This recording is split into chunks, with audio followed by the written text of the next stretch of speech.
All right, well, real quick, let's get you caught up here.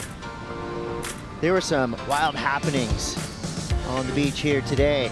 Crosby Colapinto was going up against Kanoa Igarashi. Kanoa was in control, but at the very end of this heat, rule number something came into play, and Kanoa Igarashi was given an interference call at the very end of a really well-served heat. Crosby was right there in the mix. But Jesse, this was one of those rules that, yeah, it's a little controversial, but a rule is a rule, and Crosby knew full well what was happening. It makes total sense. It's just a huge mistake for Kanoa. The heat had finished for Kanoa, but not for Crosby, and he was in his way and blocked him from getting a score. The problem was just the positioning. Once he gets that close to the end of the heat, just make sure you're on top of the surfer and don't give him, look, the heat was already up, the heat was still going, and Kanoa took off just too late. Griffin knew exactly what happened there. You gotta do your own research. Gotta read that rule book. Well, let's move on to a cleaner heat, let's say. These friendly rivals, one from Brazil, one from right here in El Salvador. Italo Ferreira going up against Brian Perez. Brian put up a big fight. You know, at the end of this heat, it was super close. Italo had a 13.40 total, Perez a 13.13 total.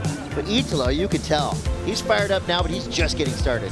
Yeah, that's beautiful surfing from him. Just the exchange from heel to toes, able to open up on the backhand, giving himself room to find good angles. Relaying on the rail so much. That turn was incredible. Like at first, it kind of went unseen it for us, and then after we looked at replay, so dynamic, so much amplitude. Beautiful surfing from Italo. Yeah, he turned things around quickly after Perez got a quick lead. There's the sportsmanship right there. And you know what? I mean, big ups to Brian Perez. Nearly taking it to the reigning world #1 again. But it was Leonardo Fioravanti. Leonardo comes through with the highest heat total of the contest. You never know who it's going to be, but it just seems like on any given day, there's that one surfer who is just totally tapped into the zone.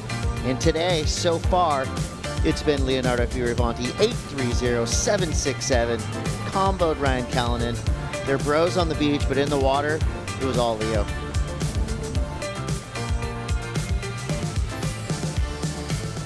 So there you have it. Drama.